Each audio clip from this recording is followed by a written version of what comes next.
بسم الله الرحمن الرحيم. ألف لام ميم. ذلك الكتاب لا ريب فيه هدى للمتقين الذين يؤمنون بالغيب ويقيمون الصلاة ومما رزقناهم ينفقون والذين يؤمنون بما أنزل إليك وما أنزل من قبلك وبالآخرة هم يوقنون أولئك على هدى من ربهم وأولئك هم المفلحون. إن الذين كفروا سواء عليهم أأنذرتهم أم لم تنذرهم لا يؤمنون ختم الله على قلوبهم وعلى سمعهم وعلى أبصارهم غشاوة ولهم عذاب عظيم. ومن الناس من يقول آمنا بالله وباليوم الآخر وما هم بمؤمنين يخادعون الله والذين آمنوا وما يخدعون إلا أنفسهم وما يشعرون في قلوبهم مرض فزادهم الله مرضا ولهم عذاب أليم بما كانوا يكذبون. وإذا قيل لهم لا تفسدوا في الأرض قالوا إنما نحن مصلحون ألا إنهم هم المفسدون ولكن لا يشعرون. وإذا قيل لهم آمنوا كما آمن الناس قالوا أنؤمن كما آمن السفهاء ألا إنهم هم السفهاء ولكن لا يعلمون. وإذا لقوا الذين آمنوا قالوا آمنا وإذا خلوا إلى شياطينهم قالوا إنا معكم إنما نحن مستهزئون الله يستهزئ بهم ويمدهم في طغيانهم يعمهون. أولئك الذين اشتروا الضلالة بالهدى فما ربحت تجارتهم وما كانوا مهتدين. مثلهم كمثل الذي استوقد نارا فلما أضاءت ما حوله ذهب الله بنورهم وتركهم في ظلمات لا يبصرون صم بكم عمي فهم لا يرجعون. أو كصيب من السماء فيه ظلمات ورعد وبرق يجعلون أصابعهم في آذانهم من الصواعق حذر الموت والله محيط بالكافرين. يكاد البرق يخطف أبصارهم كلما أضاء لهم مشوا فيه وإذا أظلم عليهم قاموا ولو شاء الله لذهب بسمعهم وأبصارهم إن الله على كل شيء قدير. يا أيها الناس اعبدوا ربكم الذي خلقكم والذين من قبلكم لعلكم تتقون الذي جعل لكم الأرض فراشا والسماء بناء وأنزل من السماء ماء فأخرج به من الثمرات رزقا لكم فلا تجعلوا لله أندادا وأنتم تعلمون.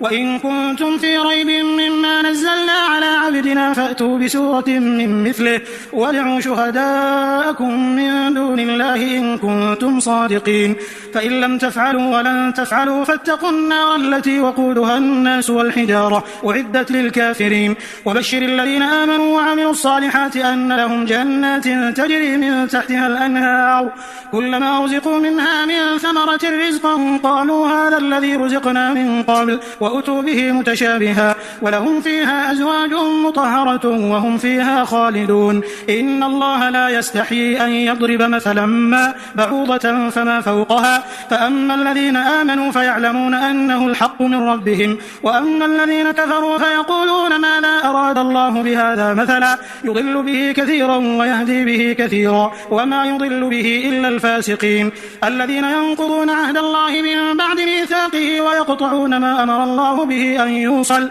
ويفسدون في الأرض أولئك هم الخاسرون. كيف تكفرون بالله وكنتم أمواتا فأحياكم ثم يميتكم ثم يحييكم ثم إليه ترجعون. هو الذي خلق لكم ما في الأرض جميعا ثم استوى إلى السماء فسواهن 7 سماوات وهو بكل شيء عليم. وإذ قال ربك للملائكة إني جاعل في الأرض خليفة قالوا أتجعل فيها من يفسد فيها ويسفك الدماء ونحن نسبح بحمدك ونقدس لك قال إني أعلم ما لا تعلمون. وعلم آدم الأسماء كلها ثم عرضهم على الملائكة فقال أنبئوني بأسماء هؤلاء إن كنتم صادقين. قالوا سبحانك لا علم لنا إلا ما علمتنا إنك أنت العليم الحكيم. قال يا آدم أنبئهم بأسمائهم. فلما أنبأهم بأسمائهم قال ألم أقل لكم إني أعلم غيب السماوات والأرض وأعلم ما تبدون وما كنتم تكتمون. وإذ قلنا للملائكة اسجدوا لآدم فسجدوا إلا إبليس أبى واستكبر وكان من الكافرين. وقلنا يا آدم اسكن أنت وزوجك الجنة وكلا منها رغدا حيث شئتما ولا تقربا هذه الشجرة فتكونا من الظالمين. فأزلهما الشيطان عنها فأخرجهما مما كانا فيه وقلنا اهبطوا بعضكم لبعض عدو ولكم في الأرض مستقر ومتاع إلى حين. فتلقى آدم من ربه كلمات فتاب عليه إنه هو التواب الرحيم. قلنا اهبطوا منها جميعا فإما يأتينكم مني هدى فمن تبع هداي فلا خوف عليهم ولا هم يحزنون. والذين كفروا وكذبوا بآياتنا أولئك أصحاب النار هم فيها خالدون. يا بني إسرائيل اذكروا نعمتي التي أنعمت عليكم وأوفوا بعهدي أوف بعهدكم وإياي فارهبون. وآمنوا بما أنزلت مصدقا لما معكم ولا تكونوا أول كافر به ولا تشتروا بآياتي ثمنا قليلا وإياي فاتقون. ولا تلبسوا الحق بالباطل وتكتموا الحق وأنتم تعلمون. وأقيموا الصلاة وآتوا الزكاة واركعوا مع الراكعين. أتأمرون الناس بالبر وتنسون أنفسكم وأنتم تتلون الكتاب أفلا تعقلون. واستعينوا بالصبر والصلاة وإنها لكبيرة إلا على الخاشعين الذين يظنون أنهم ملاقو ربهم وأنهم إليه راجعون. يا بني إسرائيل اذكروا نعمتي التي أنعمت عليكم وأني فضلتكم على العالمين. واتقوا يوما لا تجزي نفس عن نفس شيئا ولا يقبل منها شفاعة ولا يؤخذ منها عدل ولا هم ينصرون. وإذ نجيناكم من آل فرعون يسومونكم سوء العذاب يذبحون أبناءكم ويستحيون نساءكم وفي ذلكم بلاء من ربكم عظيم. وإذ فرقنا بكم البحر فأنجيناكم وأغرقنا آل فرعون وأنتم تنظرون. وإذ واعدنا موسى 40 ليلة ثم اتخذتم العجل من بعده وأنتم ظالمون ثم عفونا عنكم من بعد ذلك لعلكم تشكرون. وإذ آتينا موسى الكتاب والفرقان لعلكم تهتدون. وإذ قال موسى لقومه يا قوم إنكم ظلمتم أنفسكم باتخاذكم العجل فتوبوا إلى بارئكم فاقتلوا أنفسكم ذلكم خير لكم عند بارئكم فتاب عليكم إنه هو التواب الرحيم. وإذ قلتم يا موسى لن نؤمن لك حتى نرى الله جهرا فأخذتكم الصاعقة وأنتم تنظرون ثم بعثناكم من بعد موتكم لعلكم تشكرون. وظللنا عليكم الغمام وأنزلنا عليكم المن والسلوى كلوا من طيبات ما رزقناكم وما ظلمونا ولكن كانوا أنفسهم يظلمون. وإذ قلنا ادخلوا هذه القرية فكلوا منها حيث شئتم رغدا وادخلوا الباب سجدا وقولوا حطة نغفر لكم خطاياكم وسنزيد المحسنين. فبدل الذين ظلموا قولا غير الذي قيل لهم فأنزلنا على الذين ظلموا رجزا من السماء بما كانوا يفسقون. وإذ استسقى موسى لقومه فقلنا اضرب بعصاك الحجر فانفجرت منه 12 عينا قد علم كل أناس مشربهم كلوا واشربوا من رزق الله ولا تعثوا في الأرض مفسدين. وإذ قلتم يا موسى لن نصبر على طعام واحد فادع لنا ربك يخرج لنا مما تنبت الأرض من بقلها وقثائها وفومها وعدسها وبصلها قال أتستبدلون الذي هو أدنى بالذي هو خير اهبطوا مصرا فإن لكم ما سألتم وضربت عليهم الذلة والمسكنة وباءوا بغضب من الله ذلك بأنهم كانوا يكفرون بآيات الله ويقتلون النبيين بغير الحق ذلك بما عصوا وكانوا يعتدون. إن الذين آمنوا والذين هادوا والنصارى والصابئين من آمن بالله واليوم الآخر وعمل صالحا فلهم أجرهم عند ربهم ولا خوف عليهم ولا هم يحزنون. وإذ أخذنا ميثاقكم ورفعنا فوقكم الطور خذوا ما آتيناكم بقوة واذكروا ما فيه لعلكم تتقون ثم توليتم من بعد ذلك فلولا فضل الله عليكم ورحمته لكنتم من الخاسرين. ولقد علمتم الذين اعتدوا منكم في السبت فقلنا لهم كونوا قردة خاسئين فجعلناها نكالا لما بين يديها وما خلفها وموعظة للمتقين. وإذ قال موسى لقومه إن الله يأمركم أن تذبحوا بقرة قالوا أتتخذنا هزوا قال أعوذ بالله أن أكون من الجاهلين. قالوا ادع لنا ربك يبين لنا ما هي قال إنه يقول إنها بقرة لا فارض ولا بكر عوان بين ذلك فافعلوا ما تؤمرون. قالوا ادع لنا ربك يبين لنا ما لونها قال إنه يقول إنها بقرة صفراء فاقع لونها تسر الناظرين.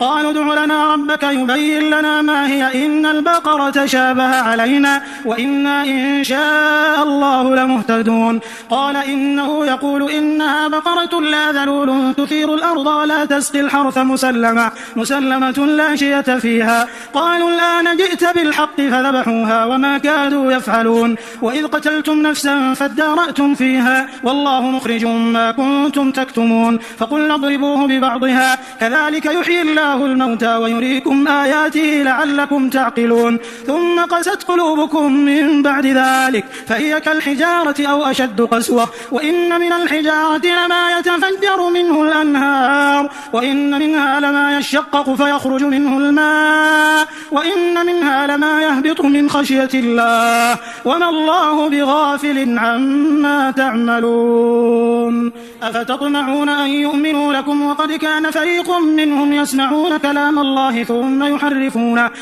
يحرفونه من بعد ما عقلوه وهم يعلمون. وإذا لقوا الذين آمنوا قالوا آمنا وإذا خلا بعضهم إلى بعض قالوا أتحدثونهم بما فتح الله عليكم ليحاجوكم به عند ربكم أفلا تعقلون. أولا يعلمون أن الله يعلم ما يسرون وما يعلنون. ومنهم أمنيون لا يعلمون الكتاب إلا أماني وإن هم إلا يظنون. فويل للذين يكتبون الكتاب بأيديهم ثم يقولون هذا من عند الله ليشتروا به ثمنا قليلا فويل لهم مما كتبت أيديهم وويل لهم مما يكسبون. وقالوا لن تمسنا النار إلا أياما معدودة قل أتخذتم عند الله عهدا فلن يخلف الله عهده أم تقولون على الله ما لا تعلمون. بلى من كسب سيئة وأحاطت به خطيئته فأولئك أصحاب النار هم فيها خالدون. والذين آمنوا وعملوا الصالحات أولئك أصحاب الجنة هم فيها خالدون. وإذ أخذنا ميثاق بني إسرائيل لا تعبدون إلا الله وبالوالدين إحسانا وذي القربى واليتامى والمساكين وقولوا للناس حسنا وأقيموا الصلاة وآتوا الزكاة ثم توليتم إلا قليلا منكم وأنتم معرضون. وإذ أخذنا ميثاقكم لا تسفكون دماءكم ولا تخرجون أنفسكم من دياركم ثم أقررتم وأنتم تشهدون ثم أنتم هؤلاء تقتلون أنفسكم وتخرجون فريقا منكم من ديارهم تظاهرون عليهم بالإثم والعدوان وإن يأتوكم أسارى تفادوهم وهو محرم عليكم إخراجهم أفتؤمنون ببعض الكتاب وتكفرون ببعض فما جزاء من يفعل ذلك منكم إلا خزي في الحياة الدنيا ويوم القيامة يردون إلى أشد العذاب وما الله بغافل عما تعملون. أولئك الذين اشتروا الحياة الدنيا بالآخرة فلا يخفف عنهم العذاب ولا هم ينصرون. ولقد آتينا موسى الكتاب وقفينا من بعده بالرسل وآتينا عيسى ابن مريم البينات وأيدناه بروح القدس أفكلما جاءكم رسول بما لا تهوى أنفسكم استكبرتم ففريقا كذبتم وفريقا تقتلون وقالوا قلوبنا غلف بل لعنهم الله بكفرهم فقليلا ما يؤمنون ولما جاءهم كتاب من عند الله مصدق لما معهم وكانوا من قبل يستفتحون على الذين كفروا فلما جاءهم ما عرفوا كفروا به فلعنة الله على الكافرين بئس ما اشتروا به أنفسهم أن يكفروا بما أنزل الله بغيا أن ينزل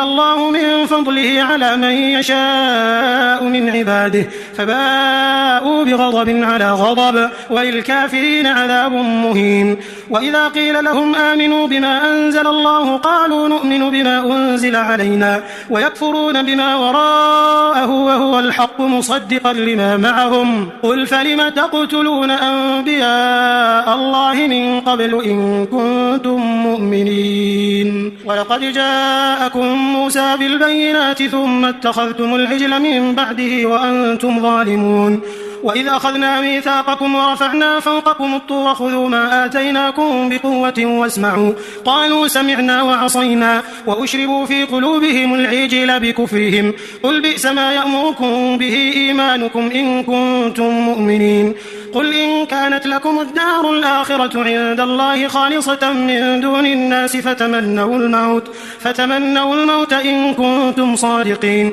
ولن يتمنوه أبدا بما قدمت أيديهم والله عليم بالظالمين ولتجدنهم أحرص الناس على حياة ومن الذين أشركوا يود أحدهم لو يعمر 1000 سنة وما هو بمزحزحه من العذاب أن يعمر والله بصير بما يعملون قل من كان عدوا لجبريل فإنه نزله على قلبك بإذن الله مصدقا لما بين يديه وهدى وبشرى للمؤمنين من كان عدوا لله وملائكته ورسله وجبريل وميكال فإن الله عدو للكافرين ولقد أنزلنا إليك آيات بينات وما يكفر بها إلا الفاسقون أو كلما عاهدوا عهدا نبذه فريق منهم بل أكثرهم لا يؤمنون ولما جاءهم رسول من عند الله مصدق لما معهم نبذ فريق من الذين أوتوا الكتاب كتاب الله وراء ظهورهم كأنهم لا يعلمون واتبعوا ما تتلو الشياطين على ملك سليمان وما كفر سليمان ولكن الشياطين كفروا يعلمون الناس السحر وما أنزل على الملكين ببابل هاروت وماروت وما يعلمان من أحد حتى يقولا إنما نحن فتنة فلا تكفر فيتعلمون منهما ما يفرقون به بين المرء وزوجه وما هم بضارين به من أحد إلا بإذن الله ويتعلمون ما يضرهم ولا ينفعهم ولقد علموا لمن اشتراه ما له في الآخرة من خلاق ولبئس ما شروا به أنفسهم لو كانوا يعلمون ولو أنهم آمنوا واتقوا لمثوبة من عند الله خير لو كانوا يعلمون يا أيها الذين آمنوا لا تقولوا راعنا وقولوا انظرنا واسمعوا وللكافرين عذاب أليم ما يود الذين كفروا من أهل الكتاب ولا المشركين أن ينزل عليكم من خير من ربكم والله يختص برحمته من يشاء والله ذو الفضل العظيم ما ننسخ من آية أو ننسها نأتي بخير منها أو مثلها ألم تعلم أن الله على كل شيء قدير ألم تعلم أن الله له ملك السماوات والأرض وما لكم من دون الله من ولي ولا نصير أم تريدون أن تسألوا رسولكم كما سئل موسى من قبل ومن يتبدل الكفر بالإيمان فقد ضل سواء السبيل ود كثير من أهل الكتاب لو يردونكم من بعد إيمانكم كفارا حسدا من عند أنفسهم من بعد ما تبين لهم الحق فاعفوا واصفحوا حتى يأتي الله بأمره إن الله على كل شيء قدير وأقيموا الصلاة وآتوا الزكاة وما تقدموا لأنفسكم من خير تجدوه عند الله إن الله بما تعملون بصير وقالوا لن يدخل الجنة إلا من كان هودا أو نصارى تلك أمانيهم قل هاتوا برهانكم إن كنتم صادقين بلى من أسلم وجهه لله وهو محسن فله أجره عند ربه ولا خوف عليهم ولا هم يحزنون. وقالت اليهود ليست النصارى على شيء وقالت النصارى ليست اليهود على شيء وهم يتلون الكتاب كذلك قال الذين لا يعلمون مثل قولهم فالله يحكم بينهم يوم القيامة فيما كانوا فيه يختلفون. ومن أظلم ممن منع مساجد الله أن يذكر فيها اسمه وسعى في خرابها أولئك ما كان لهم أن يدخلوها إلا خائفين لهم في الدنيا خزي ولهم في الآخرة عذاب عظيم ولله المشرق والمغرب فأينما تولوا فثم وجه الله إن الله واسع عليم. وقالوا اتخذ الله ولدا سبحانه بل له ما في السماوات والأرض كل له قانتون بديع السماوات والأرض وإذا قضى أمرا فإنما يقول له كن فيكون. وقال الذين لا يعلمون لولا يكلمنا الله أو تأتينا آية كذلك قال الذين من قبلهم مثل قولهم تشابهت قلوبهم قد بينا الآيات لقوم يوقنون إنا أرسلناك بالحق بشيرا ونذيرا ولا تسأل عن أصحاب الجحيم ولن ترضى عنك اليهود ولا النصارى حتى تتبع ملتهم قل إن هدى الله هو الهدى ولئن اتبعت أهواءهم بعد الذي جاءك من العلم ما لك من الله من ولي ولا نصير. الذين آتيناهم الكتاب يتلونه حق تلاوته أولئك يؤمنون به ومن يكفر به فأولئك هم الخاسرون. يا بني إسرائيل اذكروا نعمتي التي أنعمت عليكم وأني فضلتكم على العالمين واتقوا يوما لا تجزي نفس عن نفس شيئا ولا يقبل منها عدل ولا تنفعها شفاعة ولا هم ينصرون. وإذ ابتلى إبراهيم ربه بكلمات فأتمهم قال إني جاعلك للناس إماما قال ومن ذريتي قال لا ينال عهد الظالمين. وإذ جعلنا البيت مثابة للناس وأمنا واتخذوا من مقام إبراهيم مصلى وعهدنا إلى إبراهيم وإسماعيل أن طهر بيتي للطائفين والعاكفين والركع السجود. وإذ قال إبراهيم رب اجعل هذا بلدا آمنا وارزق أهله من الثمرات من آمن منهم بالله واليوم الآخر قال ومن كفر فأمتعه قليلا ثم أضطره إلى عذاب النار وبئس المصير. وإذ يرفع إبراهيم القواعد من البيت وإسماعيل ربنا تقبل منا إنك أنت السميع العليم ربنا وجعلنا مسلمين لك ومن ذريتنا أمة مسلمة لك وأرنا مناسكنا وتب علينا إنك أنت التواب الرحيم. ربنا وابعث فيهم رسولا منهم يتلو عليهم آياتك ويعلمهم الكتاب والحكمة ويزكيهم إنك أنت العزيز الحكيم. ومن يرغب عن ملة إبراهيم إلا من سفه نفسه ولقد اصطفيناه في الدنيا وإنه في الآخرة لمن الصالحين. إذ قال له ربه أسلم قال أسلمت لرب العالمين. ووصى بها إبراهيم بنيه ويعقوب يا بني إن الله اصطفى لكم الدين فلا تموتن إلا وأنتم مسلمون. أم كنتم شهداء إذ حضر يعقوب الموت إذ قال لبنيه ما تعبدون من بعدي قالوا نعبد إلهك وإله آبائك إبراهيم وإسماعيل وإسحاق إلها واحدا ونحن له مسلمون. تلك أمة قد خلت لها ما كسبت ولكم ما كسبتم ولا تسألون عما كانوا يعملون. وقالوا كونوا هودا أو نصارى تهتدوا قل بل ملة إبراهيم حنيفا وما كان من المشركين. قولوا آمنا بالله وما أنزل إلينا وما أنزل إلى إبراهيم وإسماعيل وإسحاق ويعقوب والأسباط وما أوتي موسى وعيسى وما أوتي النبيون من ربهم لا نفرق بين أحد منهم ونحن له مسلمون. فإن آمنوا بمثل ما آمنتم به فقد اهتدوا وإن تولوا فإنما هم في شقاق فسيكفيكهم الله وهو السميع العليم. صبغة الله ومن أحسن من الله صبغة ونحن له عابدون. قل أتحاجوننا في الله وهو ربنا وربكم ولنا أعمالنا ولكم أعمالكم ونحن له مخلصون.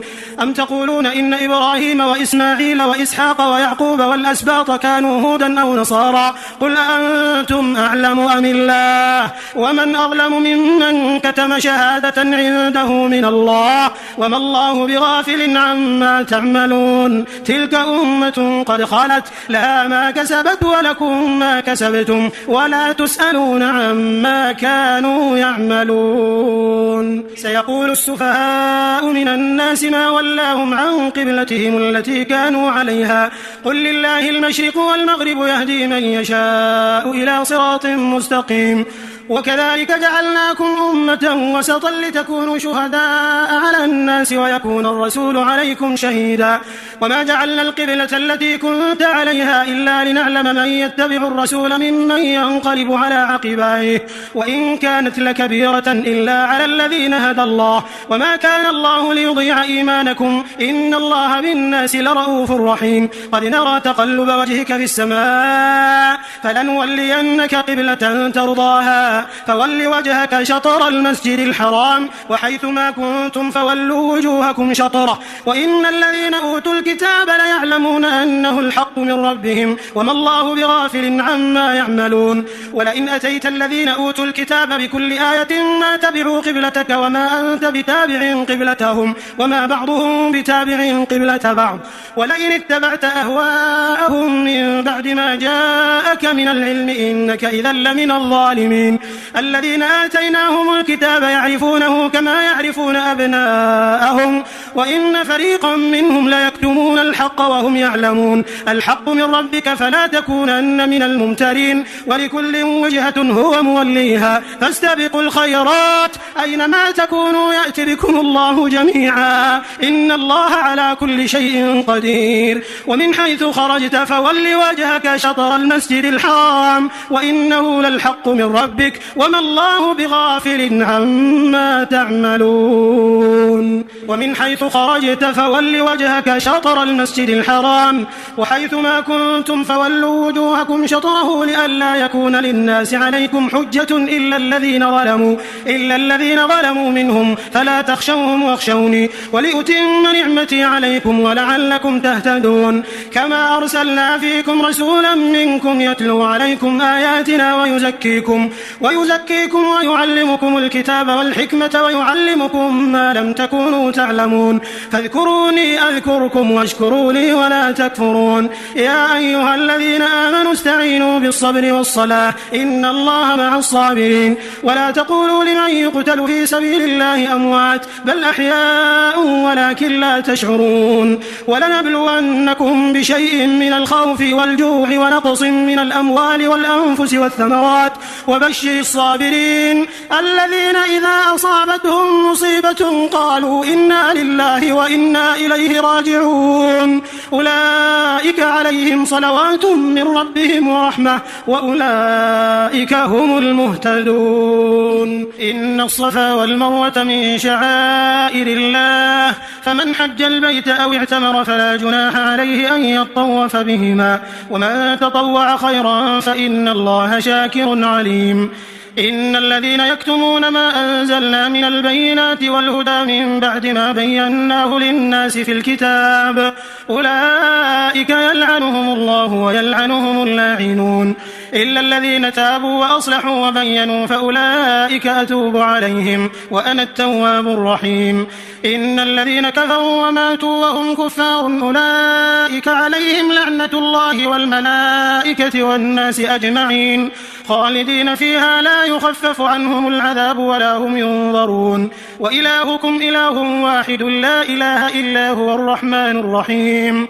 إن في خلق السماوات والأرض واختلاف الليل والنهار والفلك التي تجري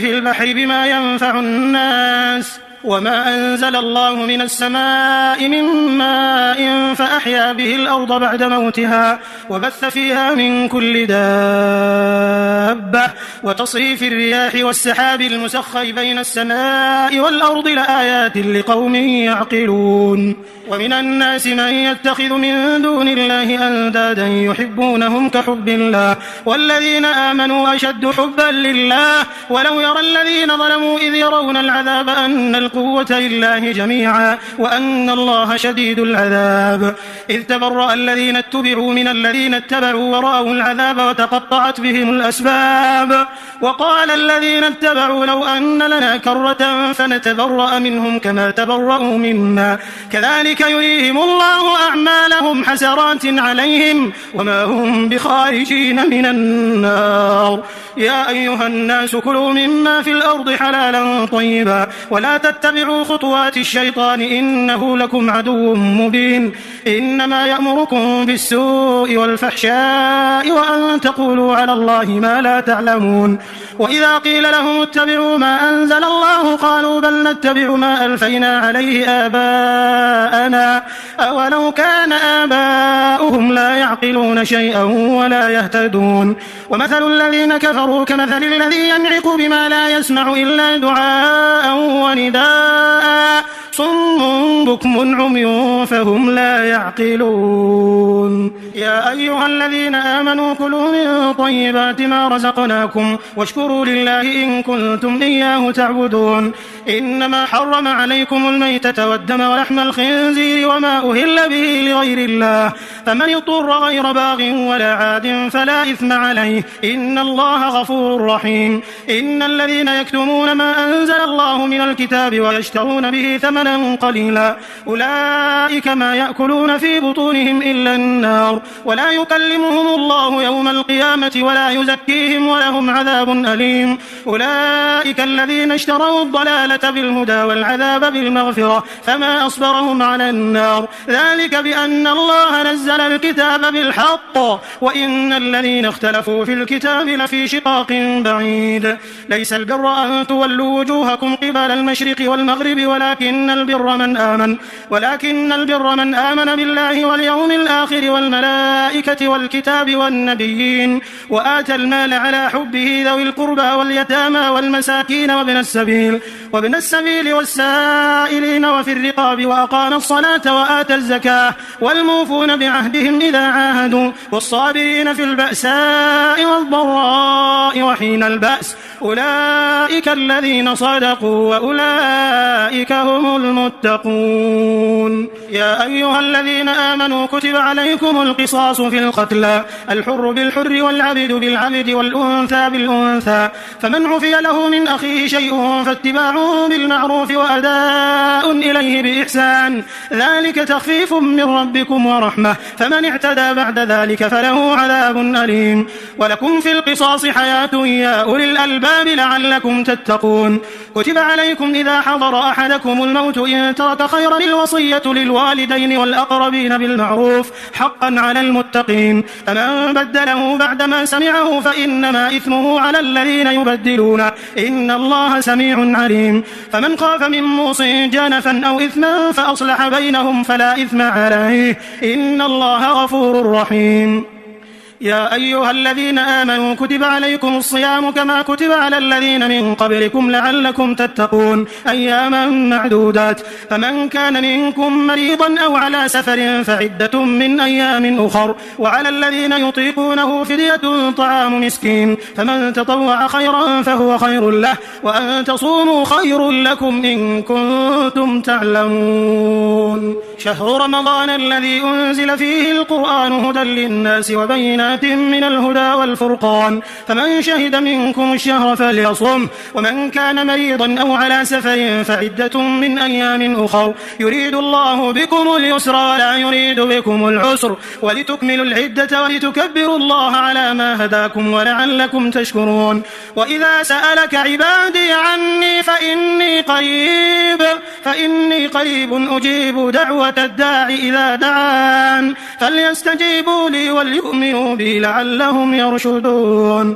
أحل لكم ليلة الصيام الرفث إلى نسائكم هن لباس لكم وأنتم لباس لهن علم الله أنكم كنتم تختانون أنفسكم فتاب عليكم وعفى عنكم فالآن باشروهن وابتغوا ما كتب الله لكم وكلوا واشربوا حتى يتبين لكم الخيط الأبيض من الخيط الأسود من الفجر ثم أتموا الصيام إلى الليل ولا تباشروهن وأنتم عاكفون في المساجد تلك حدود الله فلا تقربوها كذلك يبين الله آياته للناس لعلهم يتقون. ولا تأكلوا أموالكم بينكم بالباطل وتدلوا بها إلى الحكام لتأكلوا فريقا من أموال الناس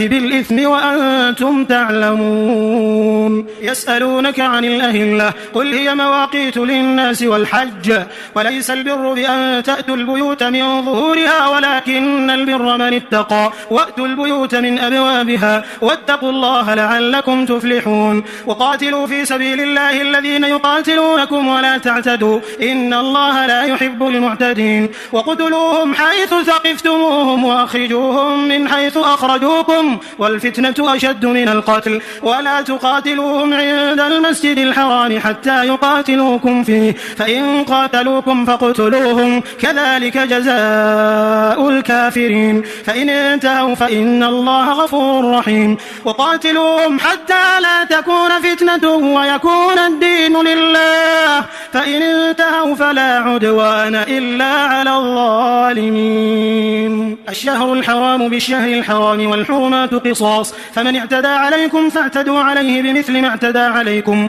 واتقوا الله واعلموا أن الله مع المتقين. وأنفقوا في سبيل الله ولا تلقوا بأيديكم إلى التهلكة وأحسنوا إن الله يحب المحسنين. وأتموا الحج والعمرة لله فإن أحصرتم فما استيسر من الهدي ولا تحلقوا رؤوسكم حتى يبلغ الهدي محله فمن كان منكم مريضا أو به أذى من رأسه ففدية من صيام أو صدقة أو نسك فإذا أمنتم فمن تمتع بالعمرة إلى الحج فما استيسر من الهدي فمن لم يجد فصيام 3 أيام في الحج و7 إذا رجعتم تلك 10 كاملة ذلك لمن لم يكن أهله حاضر المسجد الحرام واتقوا الله واعلموا أن الله شديد العقاب. الحج أشهر معلومات فمن فرض فيهن الحج فلا رفث ولا فسوق ولا جدال في الحج وما تفعلوا من خير يعلمه الله وتزودوا فإن خير الزاد التقوى واتقون يا أولي الألباب. ليس عليكم جناح أن تبتغوا فضلا من ربكم فإذا أفضتم من عرفات فاذكروا الله عند المشعر الحرام واذكروه كما هداكم وإن كنتم من قبله لمن الضالين ثم أفيضوا من حيث أفاض الناس واستغفروا الله إن الله غفور رحيم. فإذا قضيتم مناسككم فاذكروا الله كذكركم آباءكم أو أشد ذكرا فمن الناس من يقول ربنا آتنا في الدنيا وما له في الآخرة من خلاق ومنهم من يقول ربنا آتنا في الدنيا حسنة وفي الآخرة حسنة وقنا عذاب النار أولئك لهم نصيب مما كسبوا والله سريع الحساب. واذكروا الله في أيام معدودات فمن تعجل في يومين فلا إثم عليه ومن تأخر فلا إثم عليه لمن اتقى واتقوا الله واعلموا أنكم إليه تحشرون. ومن الناس من يعجبك قوله في الحياة الدنيا ويشهد الله على ما في قلبه وهو ألد الخصام وإذا تولى سعى في الأرض ليفسد فيها ويهلك الحرث والنسل والله لا يحب الفساد. وإذا قيل له اتق الله أخذته العزة بالإثم فحسبه جهنم ولبئس المهاد.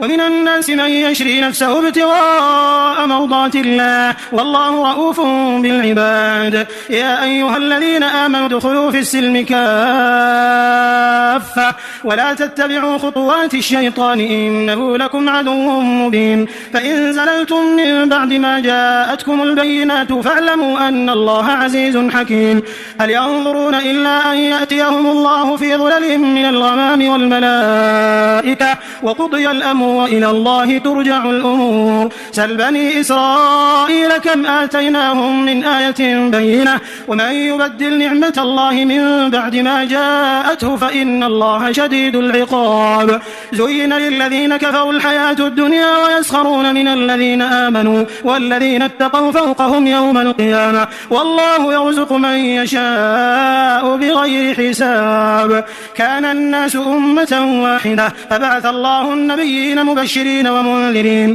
وأنزل معهم الكتاب بالحق ليحكم بين الناس فيما اختلفوا فيه وما اختلف فيه إلا الذين أوتوه من بعد ما جاءتهم البينات بغيا بينهم فهدى الله الذين آمنوا لما اختلفوا فيه من الحق بإذنه والله يهدي من يشاء إلى صراط مستقيم أم حسبتم أن تدخلوا الجنة ولما يأتكم مثل الذين خلوا من قبلكم مستهم البأساء والضراء وزلزلوا حتى يقول الرسول والذين آمنوا معه متى نصر الله ألا إن نصر الله قريب يسألونك ماذا ينفقون قل ما أنفقتم من خير فللوالدين والأقربين واليتامى والمساكين وابن السبيل وما تفعلوا من خير فإن الله به عليم كتب عليكم القتال وهو كره لكم وعسى أن تكرهوا شيئا وهو خير لكم وعسى أن تحبوا شيئا وهو شر لكم والله يعلم وأنتم لا تعلمون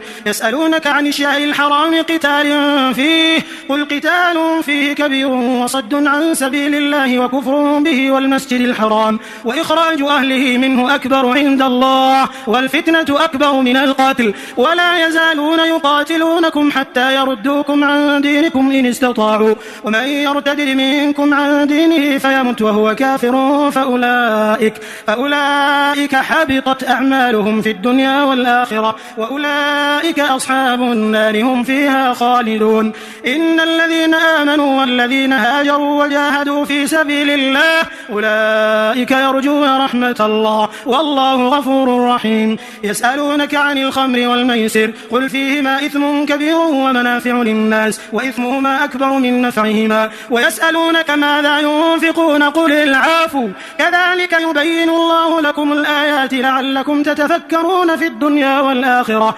ويسألونك عن اليتامى قل إصلاح لهم خير وإن تخالطوهم فإخوانكم والله يعلم المفسد من المصلح ولو شاء الله لأعنتكم إن الله عزيز حكيم ولا تنكحوا المشركات حتى يؤمنوا ولأمة مؤمنة خير من مشركة ولو أعجبتكم ولا تنكحوا المشركين حتى يؤمنوا ولعبد مؤمن خير من مشرك ولو أعجبكم أولئك يدعون إلى النار والله يدعو إلى الجنة والمغفرة بإذنه ويبين آياته للناس لعلهم يتذكرون ويسألونك عن المحيض قل هو أذى فاعتزلوا النساء في المحيض ولا تقربوهن حتى يطهرن فإذا تطهرن فأتوهن من حيث أمركم الله إن الله يحب التوابين ويحب المتطهرين نساؤكم حرث لكم فأتوا حرثكم أن شئتم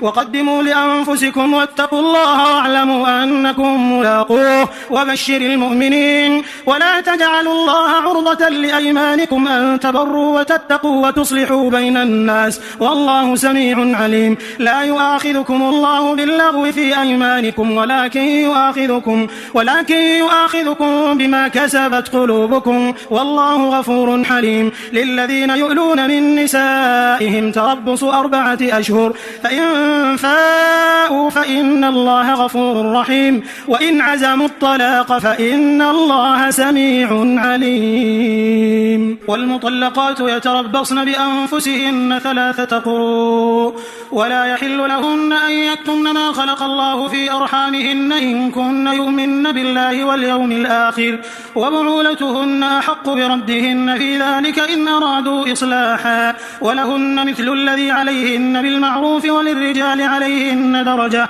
والله عزيز حكيم الرجيم. الطلاق مرتان فإمساك بمعروف أو تسريح بإحسان. ولا يحل لكم أن تأخذوا مما آتيتموهن شيئا إلا أن يخافا ألا يقيما حدود الله، فإن خفتم ألا يقيما حدود الله فلا جناح عليهما فيما افتدت به، تلك حدود الله فلا تعتدوها، ومن يتعد حدود الله فأولئك هم الظالمون. فإن طلقها فلا تحل له من بعد حتى تنكح زوجا غيره، فإن طلقها فلا جناح عليهما أن يتراجعا إن ظنا أن يقيما حدود الله، وتلك حدود الله يبينها لقوم يعلمون. وإذا طلقتم النساء فبلغن أجلهن فأمسكوهن بمعروف أو سرحوهن بمعروف، ولا تمسكوهن ضرارا لتعتدوا، ومن يفعل ذلك فقد ظلم نفسه. ولا تتخذوا آيات الله هزوا، واذكروا نعمة الله عليكم وما أنزل عليكم من الكتاب والحكمة يعظكم به، واتقوا الله واعلموا أن الله بكل شيء عليم. وإذا طلقتم النساء فبلغن أجلهن فلا تعضلوهن أن ينكحن أزواجهن إذا تراضوا بينهم بالمعروف، ذلك يوعظ به من كان منكم يؤمن بالله واليوم الآخر، ذلكم أزكى لكم وأطهر، والله يعلم وأنتم لا تعلمون. والوالدات يرضعن أولادهن حولين كاملين لمن أراد أن يتم الرضاعة، وعلى المولود له رزقهن وكسوتهن بالمعروف، لا تكلف نفس إلا وسعها، لا تضار والدة بولدها ولا مولود له بولده، وعلى الوارث مثل ذلك، فإن أرادا فصالا عن تراض منهما وتشاور فلا جناح عليهما. وإن أردتم أن تسترضعوا أولادكم فلا جناح عليكم إذا سلمتم ما آتيتم بالمعروف، واتقوا الله واعلموا أن الله بما تعملون بصير. والذين يتوفون منكم ويذرون أزواجا يتربصن بأنفسهن 4 أشهر و10، فإذا بلغن أجلهن فلا جناح عليكم فيما فعلن في أنفسهن بالمعروف، والله بما تعملون خبير. ولا جناح عليكم فيما عرضتم به من خطبة النساء أو أكننتم في أنفسكم، علم الله أنكم ستذكرونهن ولكن لا تواعدوهن سرا إلا أن تقولوا قولا معروفا، ولا تعزموا عقدة النكاح حتى يبلغ الكتاب أجله، واعلموا أن الله يعلم ما في أنفسكم فاحذروه، واعلموا أن الله غفور حليم. لا جناح عليكم إن طلقتم النساء ما لم تمسوهن أو تفرضوا لهن فريضة، ومتعوهن على الموسع قدره وعلى المقتر قدره متاعا بالمعروف حقا على المحسنين. وإن طلقتموهن من قبل أن تمسوهن وقد فرضتم لهن فريضة فنصف ما فرضتم إلا أن يعفون أو يعفو الذي بيده عقدة النكاح، وأن تعفوا أقرب للتقوى، ولا تنسوا الفضل بينكم، إن الله بما تعملون بصير. حافظوا على الصلوات والصلاة الوسطى وقوموا لله قانتين، فإن خفتم فرجالا أو ركبانا، فإذا أمنتم فاذكروا الله كما علمكم ما لم تكونوا تعلمون. والذين يتوفون منكم ويذرون أزواجا وصية لأزواجهم متاعا إلى الحول غير إخراج، فإن خرجن فلا جناح عليكم فيما فعلن في أنفسهن من معروف، والله عزيز حكيم. وللمطلقات متاع بالمعروف حقا على المتقين، كذلك يبين الله لكم آياته لعلكم تعقلون. ألم تر إلى الذين خرجوا من ديارهم وهم ألوف حذر الموت فقال لهم الله موتوا ثم أحياهم، إن الله لذو فضل على الناس ولكن أكثر الناس لا يشكرون. وقاتلوا في سبيل الله واعلموا أن الله سميع عليم. من ذا الذي يقرض الله قرضا حسنا فيضاعفه له أضعافا كثيرة، والله يقبض ويبسط وإليه ترجعون. ألم تر إلى الملأ من بني إسرائيل من بعد موسى إذ قالوا لنبي له مبعث لنا ملكا نقاتل في سبيل الله، قال هل عسيتم إن كتب عليكم القتال ألا تقاتلوا؟ قالوا وما لنا ألا نقاتل في سبيل الله وقد أخرجنا من ديارنا وأبنائنا، فلما كتب عليهم القتال تولوا إلا قليلا منهم والله عليم بالظالمين. وقال لهم نبيهم إن الله قد بعث لكم طالوت ملكا قالوا أنى يكون له الملك علينا ونحن أحق بالملك منه ولم يؤت سعة من المال قال إن الله اصطفاه عليكم وزاده بسطة في العلم والجسم والله يؤتي ملكه من يشاء والله واسع عليم. وقال لهم نبيهم إن آية ملكه أن يأتيكم التابوت فيه سكينة من ربكم وبقية مما ترك آل موسى وآل هارون تحمله الملائكة إن في ذلك لآية لكم إن كنتم مؤمنين. فلما فصل طالوت بالجنود قال إن الله مبتليكم بنهر فمن شرب منه فليس مني ومن لم يطعمه فإنه مني إلا من اغترف غرفة بيده فشربوا منه إلا قليلا منهم. فلما جاوزه هو والذين آمنوا معه قالوا لا طاقة لنا اليوم بجالوت وجنوده قال الذين يظنون أنهم ملاقوا الله كم من فئة قليلة غلبت فئة كثيرة بإذن الله والله مع الصابرين. ولما برزوا لجالوت وجنوده قالوا ربنا أفرغ علينا صبرا وثبت أقدامنا وانصرنا على القوم الكافرين فهزموهم بإذن الله. وقتل داود جالوت وآتاه الله الملك والحكمة وعلمه مما يشاء ولولا دفع الله الناس بعضهم ببعض لفسدت الأرض ولكن الله ذو فضل على العالمين. تلك آيات الله نتلوها عليك بالحق وإنك لمن المرسلين. تلك الرسل فضلنا بعضهم على بعض منهم من كلم الله ورفع بعضهم درجات وآتينا عيسى ابن مريم البينات وأيدناه بروح القدس ولو شاء الله ما اقتتل الذين من بعدهم من بعد ما جاءتهم البينات ولكن اختلفوا فمنهم من آمن ومنهم من كفر ولو شاء الله ما اقتتلوا ولكن الله يفعل ما يريد. يا أيها الذين آمنوا أنفقوا مما رزقناكم من قبل أن يأتي يوم لا بيع فيه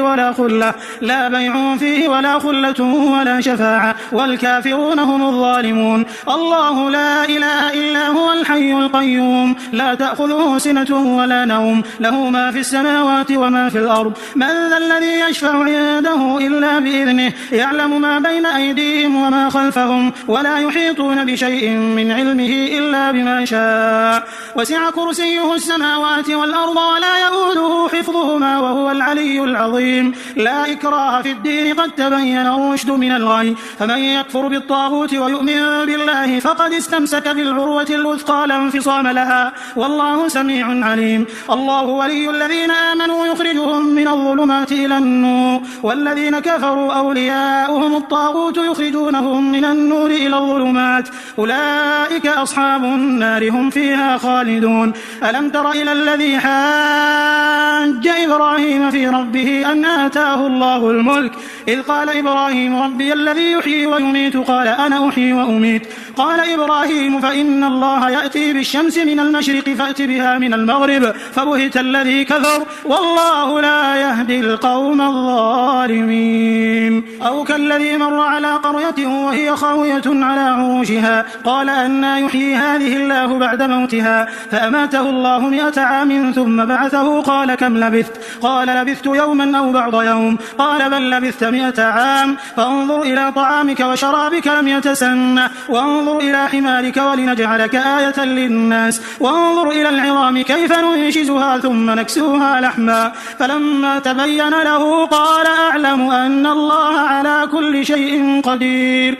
وإذ قال إبراهيم رب أرني كيف تحيي الموتى قال أولم تؤمن قال بلى ولكن ليطمئن قلبي قال فخذ 4 من الطير فصرهن إليك ثم اجعل على كل جبل منهن جزءا ثم ادعهن يأتينك سعيا واعلم أن الله عزيز حكيم. مثل الذين ينفقون أموالهم في سبيل الله كمثل حبة أنبتت 7 سنابل في كل كل سنبلة 100 حبة والله يضاعف لمن يشاء والله واسع عليم. الذين ينفقون أموالهم في سبيل الله ثم لا يتبعون ما أنفقوا منا ولا أذى لهم أجرهم عند ربهم ولا خوف عليهم ولا هم يحزنون. قول معروف ومغفرة خير من صدقة يتبعها أذى والله غني حليم. يا أيها الذين آمنوا لا تبطلوا صدقاتكم بالمن والأذى كالذي ينفق ماله رئاء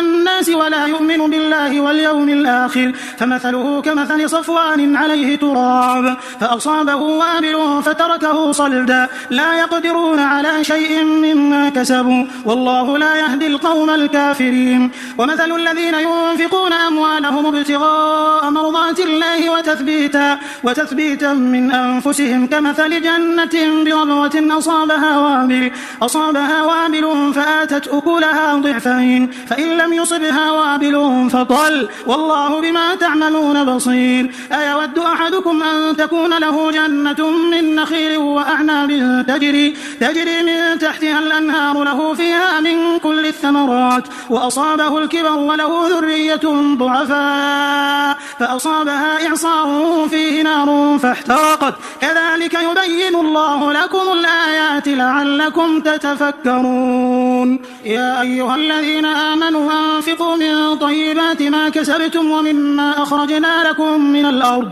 ولا تيمموا الخبيث منه تنفقون ولستم بآخذه إلا أن تغمضوا فيه واعلموا أن الله غني حميد. الشيطان يعدكم الفقر ويأمركم بالفحشاء والله يعدكم مغفرة منه وفضلا والله واسع عليم. يؤتي الحكمة من يشاء ومن يؤت الحكمة فقد أوتي خيرا كثيرا وما يذكر إلا أولو الألباب. وما أنفقتم من نفقة أو نذرتم من نذر فإن الله يعلمه وما للظالمين من أنصار. إن تبدوا الصدقات فنعما هي وإن تخفوها وتؤتوها الفقراء فهو خير لكم ويكفر عنكم من سيئاتكم والله بما تعملون خبير. ليس عليك هداهم ولكن الله يهدي من يشاء وما تنفقوا من خير فلأنفسكم وما تنفقون إلا ابتغاء وجه الله وما تنفقوا من خير يوفى إليكم وأنتم لا تظلمون. للفقراء الذين أحصروا في سبيل الله لا يستطيعون ضربا في الأرض يحسبهم الجاهل أغنياء من التعفف تعرفهم بسيماهم لا يسألون الناس إلحافا وما تنفقوا من خير فإن الله به عليم. الذين ينفقون أموالهم بالليل والنهار سرا وعلانية فلهم أجرهم عند ربهم ولا خوف عليهم ولا هم يحزنون. الذين يأكلون الربا لا يقومون إلا كما يقوم الذي يتخبطه الشيطان من المس ذلك بأنهم قالوا إنما البيع مثل الربا وأحل الله البيع وحرم الربا. فمن جاءه موعظة من ربه فانتهى فله ما سلف وأمره إلى الله ومن عاد فأولئك أصحاب النار هم فيها خالدون. يمحق الله الربا ويربي الصدقات والله لا يحب كل كفار أثيم. إن الذين آمنوا وعملوا الصالحات وأقاموا الصلاة وآتوا الزكاة لهم أجرهم عند ربهم ولا خوف عليهم ولا هم يحزنون. يا أيها الذين آمنوا اتقوا الله وذروا ما بقي من الربا إن كنتم مؤمنين فإن لم تفعلوا فأذنوا بحرب من الله ورسوله وإن تبتم فلكم رؤوس أموالكم لا تظلمون ولا تظلمون. وإن كان ذو عسرة فنظرة إلى ميسرة وأن تصدقوا خير لكم إن كنتم تعلمون. واتقوا يوما ترجعون فيه إلى الله ثم توفى كل نفس ما كسبت وهم لا يظلمون. يا أيها الذين آمنوا إذا تداينتم بدين إلى أجل مسمى فاكتبوه وليكتب بينكم كاتب بالعدل ولا يأب كاتب أن يكتب كما علمه الله فليكتب وليملل الذي عليه الحق وليتق الله ربه ولا يبخس منه شيئا فإن كان الذي عليه الحق سفيها أو ضعيفا أو لا يستطيع أن يمل هو فليملل وليه بالعدل واستشهدوا شهيدين من رجالكم فإن لم يكونا رجلين فرجل وامرأتان ممن ترضون من الشهداء أن تضل إحداهما فتذكر إحداهما الأخرى ولا يأبى الشهداء إذا ما دعوا ولا تسأموا أن تكتبوه صغيرا أو كبيرا إلى أجله ذلكم أقسط عند الله وأقوم للشهادة وأدنى ألا ترتابوا إلا أن تكون تجارة حاضرة تديرونها بينكم فليس عليكم جناح ألا تكتبوها وأشهدوا إذا تبايعتم ولا يضار كاتب ولا شهيد وإن تفعلوا فإنه فسوق بكم واتقوا الله ويعلمكم الله والله بكل شيء عليم وإن كنتم على سفر ولم تجدوا كاتبا فرهان مقبوضة فإن أمن بعضكم بعضا فليؤدي الذي اؤتمن أمانته وليتق الله ربه ولا تكتموا الشهادة ومن يكتمها فإنه آثم قلبه والله بما تعملون عليم لله ما في السماوات وما في الأرض وإن تبدوا ما في أنفسكم أو تخفوه يحاسبكم به الله فيغفر لمن يشاء ويعذب من يشاء والله على كل شيء قدير آمن الرسول بما أنزل إليه من ربه والمؤمنون كل آمن بالله وملائكته وكتبه ورسله لا نفرق بين أحد من رسله وقالوا سمعنا وأطعنا غفرانك ربنا وإليك المصير لا يكلف الله نفسا إلا وسعها لها ما كسبت وعليها ما اكتسبت ربنا لا تؤاخذنا إن نسينا أو أخطأنا ربنا ولا تحمل علينا إصرا كما حملته على الذين من قبلنا ربنا ولا تحملنا ما لا طاقة لنا به واعف عنا واغفر لنا وارحمنا أنت مولانا فانصرنا على القوم الكافرين